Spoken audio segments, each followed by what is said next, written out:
Hi, I'm Francess Katzen, and welcome to my podcast, The World of Real Estate.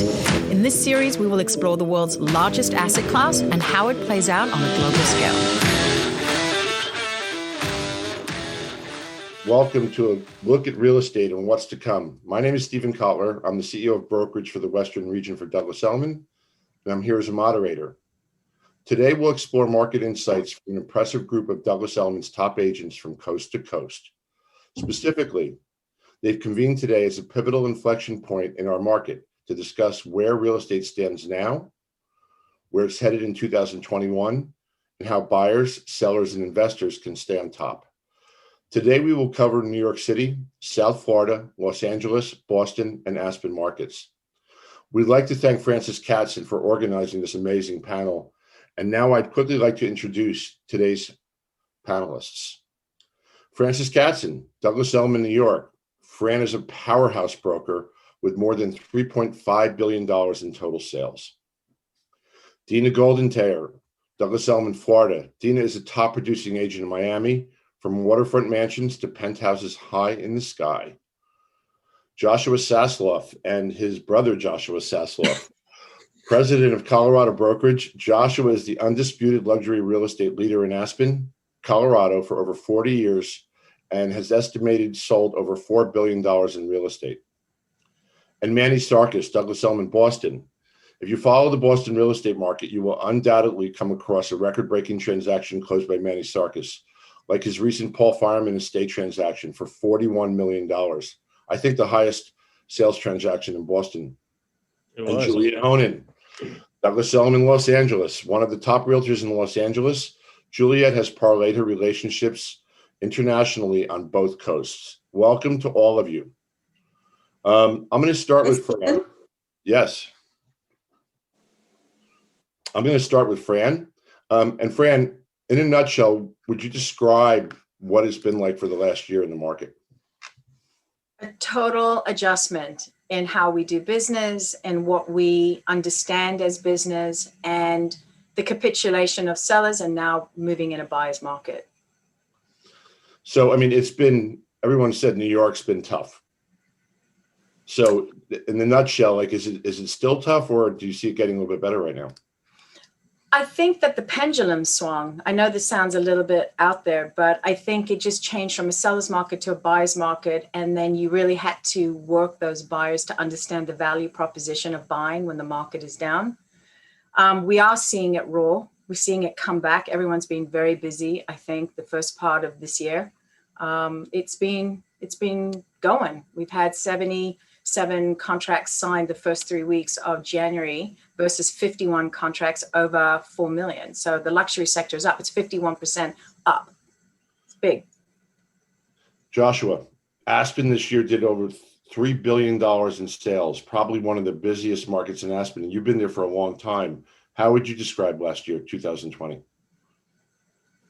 Actually, Stephen, the number was over 4 billion. I stand corrected. Which is probably double what the previous record was for total gross business sales of real estate in Aspen. I'd say that Aspen is on a roll, and it doesn't look like that is going away anytime soon. I think that we have been as busy or busier in terms of activity right through the pandemic, which we did not anticipate. We thought that we were really going to get hit by cancellations and a lack of people coming to visit Aspen, but in the end, it turned around the other way, and we were overwhelmed with the number of people in Aspen. So let's move south. Dina, I hear you see more New York license plates in South Florida than we've ever seen before. How would you describe last year? Last year was definitely a surprise. I think we were not expecting this level of activity. I think in all of our marketplaces, we were fearful of what was going to happen in the midst of COVID. And I believe my state, Florida, somehow flourished during that time. And the New Yorkers, they've always been here. Miami's always been the sixth borough. That's not news. It's the Californians that have completely changed our marketplace and have driven the prices up because they're used to bidding wars and multiple bid situations and paying above ask, which I've been in real estate for 16 years and I've never seen anything sell above ask. And now it's something that's happening. Thank you. Manny, tell us what's going on in Boston last year. How did you feel coming into this in March when it all started and how it ended? And give us your perspective on it. For sure. It was definitely a year where I stressed to my team it was very important to adapt and pivot where we needed to. Suburbs were set record prices. Suburbs such as Brookline, Newton, Wellesley, they were up about 10%. The city transactions were down about 6%. However, our pricing stayed firm and we were resilient. There was just less buyers in the city and there wasn't the excitement in Boston that there normally is. But you guys did record volume in 2020, right? In a market where people were questioning it. Yes, right? Correct. There were two record transactions in Brookline. One of them was ours and the other one was Tom Brady's house right next door. Congratulations. Thank you. Juliet, so Dina says all the Californians are moving to Florida. How do you feel about last year? She's so wrong. I think some people are, but by the way, they always come back. I think we've got a lot of New Yorkers because of the sun. And I think what's happened here is houses with what I've termed COVID amenities, bars, swimming pools, gardens, or yards, as you call them, Zoom rooms, offices, places to put your children, guest houses for your.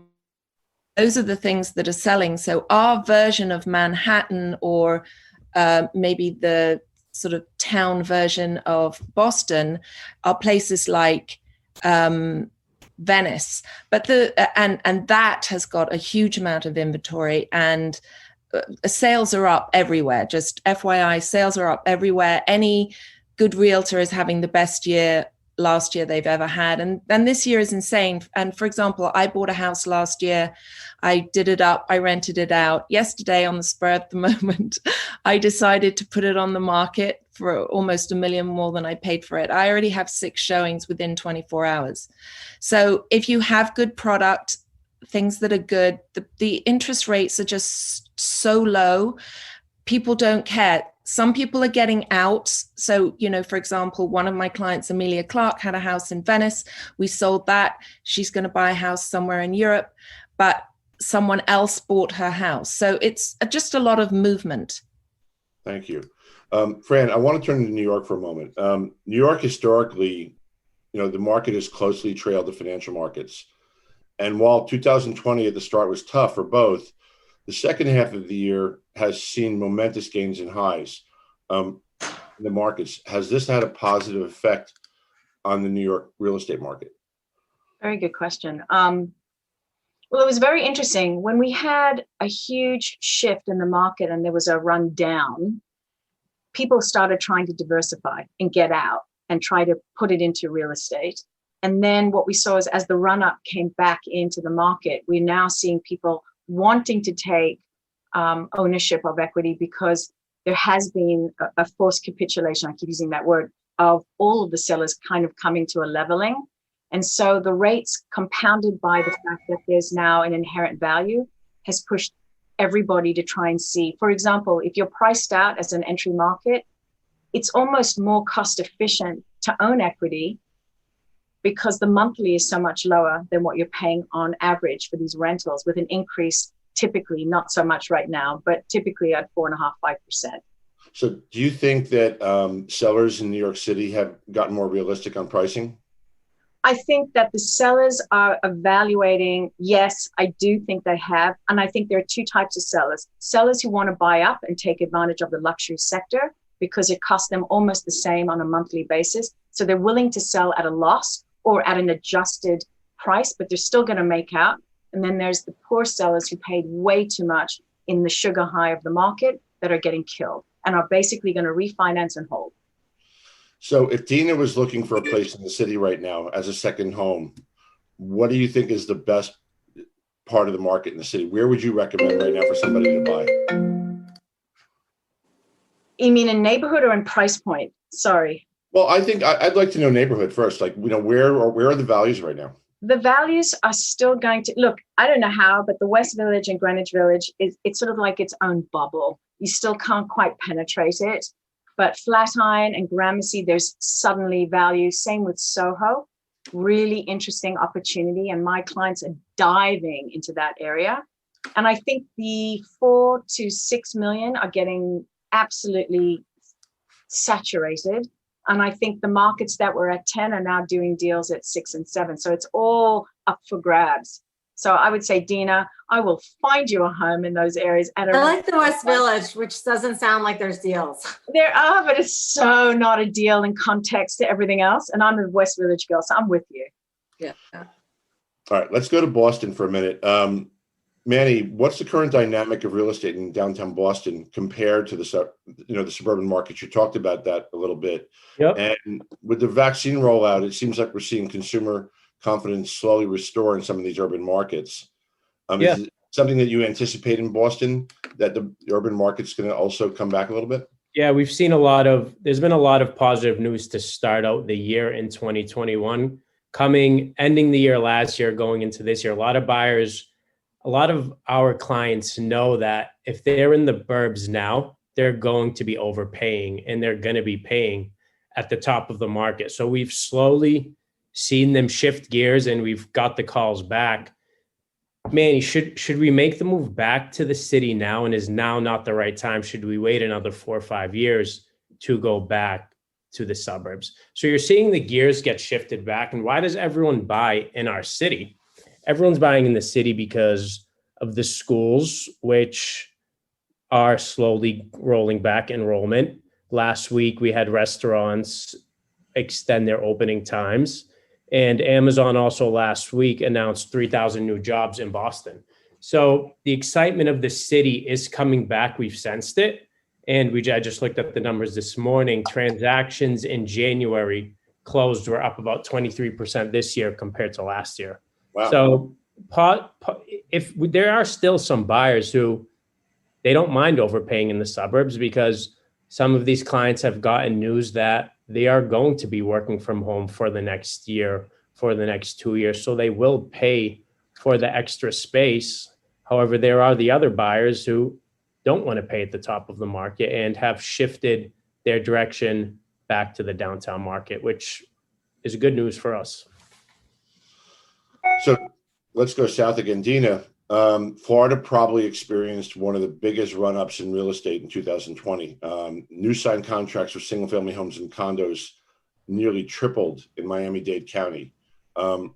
Where are you seeing now the most significant moves in the market in Florida? Well, the most significant moves are definitely at the top end. A house on the Venetian Islands, which is where I live and really specialize in, hit the market Friday at 23 and a half. And come Monday, the agent told me he has 2 full price offers. So really, and this can kind of mirror what Fran said, 4 to 6 is not that exciting. You definitely can still get opportunities there. But in the double-digit price points, because of the amount of wealth that has flooded the city for a multitude of reasons, you're really seeing 10 to 15 is impossible. I have a client that is offering someone 13 on a house they just put under contract for 11. There's this whole new, side hustle of people flipping contracts. Wow. And it's insane. Literally, you tie something up and there's someone coming to you saying, will you flip for $1 million? Will you flip for $2 million? They're literally just moving paper. And I actually just did a deal like that on North Bay Road that got flipped. And I only realized the day of closing. So it's the very top end that is the most competitive. The inventory is the most limited there, and there's a huge buyer pool that is driving this. In particular, houses facing west, where you get the skyline views, are in the most demand. And if you have a modern house with a west view, you can get a 20% premium than what it was worth 6 months ago. So, we were talking earlier before we began about the SALT tax, and I think people feel differently about it. A lot of people are saying it's the reason why people move to South Florida. What's your opinion about that? I never felt in my business that the SALT tax was the defining moment. I think it was just, the cherry on top. People were already, I guess, top wealthy people were already frustrated by the amount of tax they were paying in, certain municipalities, let's say like Manhattan. So they were already contemplating getting the heck out of Dodge. And then when the mansion tax happened, it was another reason. Obviously, not being able to fully deduct the interest on their mortgage was another reason. So it just kind of piled up. And then I think when COVID happened, that was really what people who were on the fence about re-domiciling to South Florida, they decided to accelerate their decisions. I think that's what we've heard a lot, is that a lot of this thinking was accelerated by COVID, but that people were already starting to lean in this direction of migrating south. And when I mentioned earlier about Californians, I want to say that was more for San Francisco. For example, back on the Venetian Islands, we're now starting to call it Palo Alto Drive. Most of the big sales have been by techies from San Francisco who just feel like their success isn't being appreciated in their municipality. We've heard that. So California last year was probably, for Elliman for sure, the best year we've had as far as volume. It was record volume. And I think for, across the entire Southern California market, we saw run-ups in every price range. We saw, low inventory as well by the end of the year, but we still saw very significant sales. And Juliet, in the West Side where you're working, what was the sentiment then? And in general, people say, California has high taxes, but a lot of people are still buying here. So what's been the driver? I think the weather. I think it's really the weather. People want the lifestyle. You can still go to the beach here. It's basically sunny more or less every day. There's a few days of rain. I sold a house sight unseen for almost 20 million via FaceTime last year to a family coming from Brooklyn. And they just want, they wanted the sun. So I think it's the lifestyle. It's the same thing that everybody always says. I think the hardest hit market for us is really the film and television industry. And those people tend to live in houses between 4 and 6 million. And that's kind of a difficult thing to sell right now. I mean, you just have to be correctly priced, and anything that's gorgeous sells. But you're still seeing, I have a listing in the Palisades for 9 million, and the Palisades is an area where it's mostly families, and this house happens to be like a couple's house, and I listed it at 9, and while I had showings, I knew it was worth 8, and when we come back on, that's probably the price we'll come back on at, and I'm sure I'll sell it very quickly. So with the film industry being on pause, where are the buyers coming from? Are they local Californians, or where are you seeing people that are wanting? I'm actually getting a lot of international. One of the reasons I'm late and my hair is wet is that I was on with someone from Germany who's just like, I need a house. I want 3 houses. I bought 2 in the Hamptons, and I want, and he's looking to do deals where it's 40% off. And I have to explain to him, look, you're not going to get 40% off, but there are people whose houses were appraised for 13 million and they couldn't sell them for 8. And so there are deals to be had, but maybe not 50% off deals. Well, I think the aspirational pricing model has changed a little bit. Let's hope so, because it's really not an enjoyable model for the real estate agent. So Joshua, you've been selling Aspen real estate for a while. And, we saw, again, record volume last year. But inventory, we're starting to hear is a problem. And, in Aspen, it's a unique market. When Joshua and I talk, he'll tell us that sometimes he can sell the same house 2, 3, 4, 5 times because there's not a lot of new construction. Tell us what's going on there right now. And, what do you think about inventory going into 2021? Well, not to digress, but going back a little bit to what we were talking about earlier, what we're seeing is the appetite for real estate in Aspen has gone up considerably, driven by many things. To begin with, as we all know, the wealth has become wealthier. They have even more money than they had pre-COVID. And a couple of other outstanding reasons that people are coming to Aspen is because of COVID, they wanted to have a place to get away. They found Aspen to be a great getaway. And at the same time, they were seeing a lot of movement from people who live in California and people who live in New York.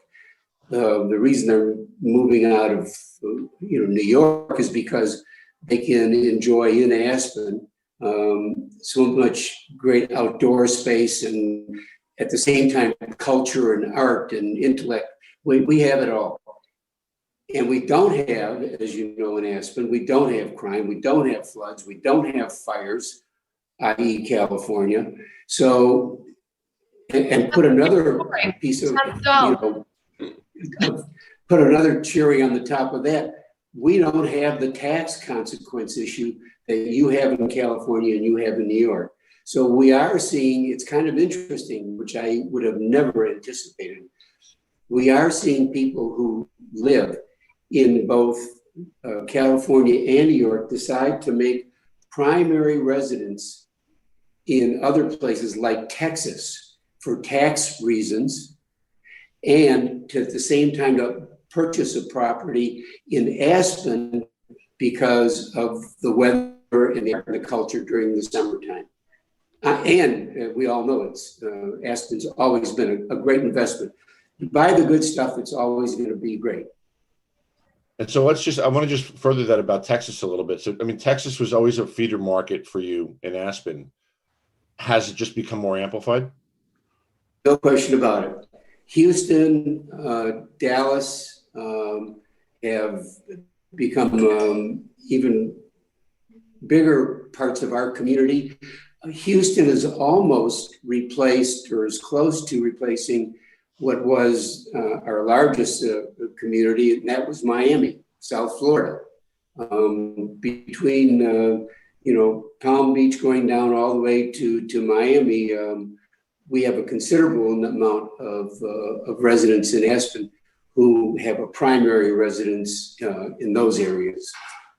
So if Fran was looking to buy a place in Aspen right now, what would be this, the entry level market for something that she could try out?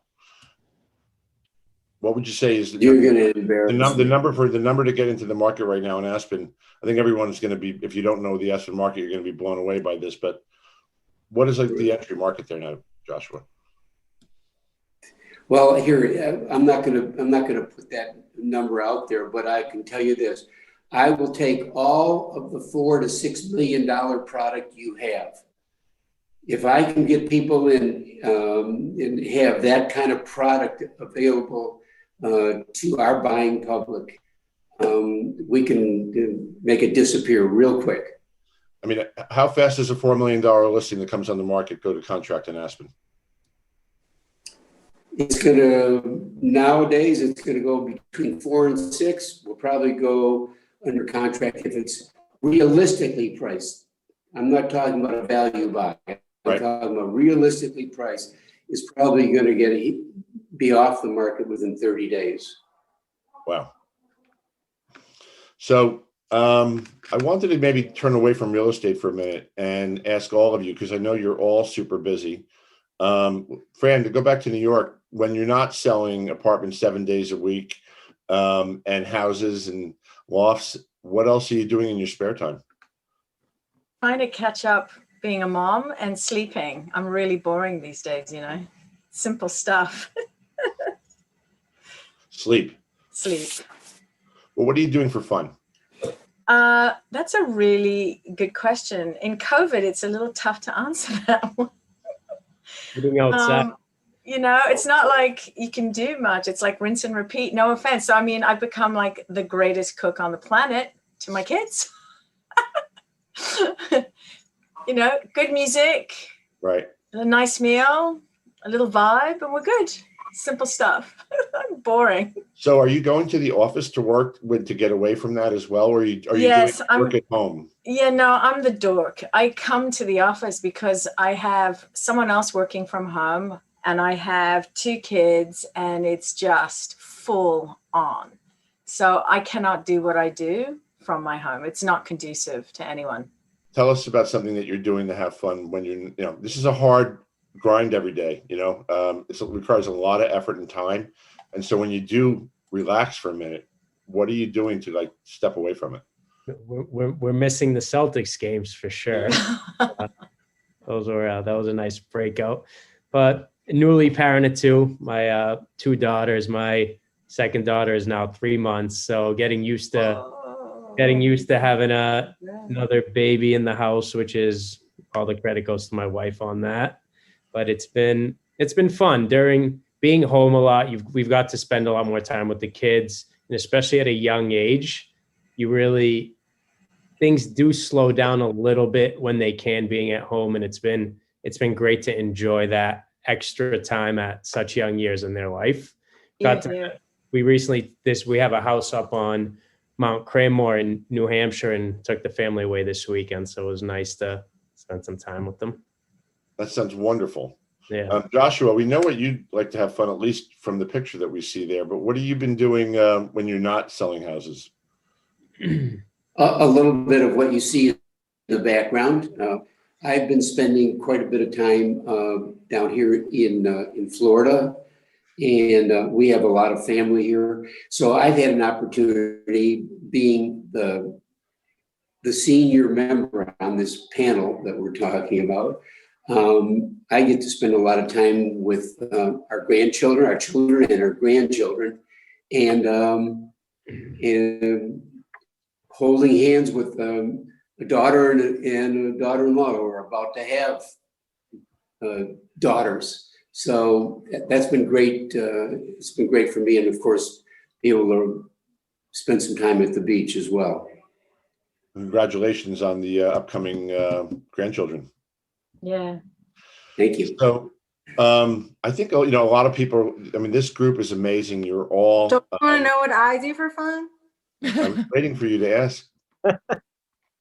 Dina, tell me, what are you doing for fun? You're smiling all the time, so you must be having fun. I have a new baby Val. Yeah. Wow. My first. So he's fun. And we go for walks in the neighborhood, and I'll get Pilates in when I can. I have a new reformer machine, and catch up on sleep. What about the beach? Not my thing. I'm kind of going for no wrinkles here. Have you taken the baby to a showing yet? No. No. Have any of you done that? Have any of you done that? I actually thought about it, but I did not. I know, me too, but I didn't know. Not recently. My children absolutely. My wife's like, "Here, give me an hour, please." I have to go showing. The juggle, yeah. Hi, and thank you so much for joining me today on our 2-part series from our podcast, The World of Real Estate, about the state of real estate markets from around the country, speaking with top brokers.